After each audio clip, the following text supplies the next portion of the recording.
We have said that, however, heard. Tom Foreman joins me now. You've been looking at all the exit polling data, and what do you see? You know what I see? We not only have our first indications tonight, we have one of the first and best mysteries of this election, and it's right up here in Wisconsin. Look at this. Largely a rural place, largely agriculture, that going on here. Biggest prize up here is down here in Milwaukee, about 18% of the population. But let's look at the exit polls, and I'll tell you about the mystery we're talking about here. Look at how this primary worked out here. It's an open primary, so anybody can take part. 58% of the people say they're Republican, 30% say they're independent in our exit polls, and 12% say they were Democrats. I'm just going to show you part of this because this is fascinating.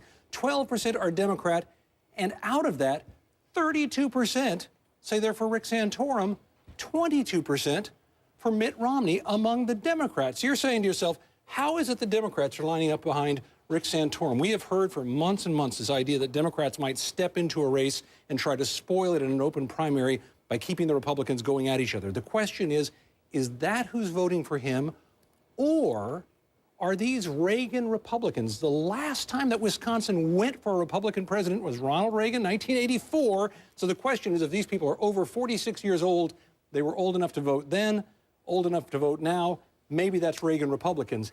Is it? We don't know. We won't know till later tonight, but there is something else that might give us a little clue here. Look at this. Vote by ideology today. In our exit polls, 31% of the people who voted, so they were very conservative. 31% they're somewhat conservative. And 38% said they're moderate or liberal. Again, I'll just show you a partial here. When I bring out this number, the moderate or liberal vote here, look at this. 34% for Romney, 30% for Santorum. 30% of moderates and liberals saying they're voting for the candidate who says he is proudly, proudly, proudly conservative, conservative, conservative. That would suggest that maybe what we're seeing in that first number is some Democratic spoilers. We really won't know before the night goes over. Right now, as I said, it's a big mystery that all the camps have to be hanging on, and we will be too all evening long. Aaron?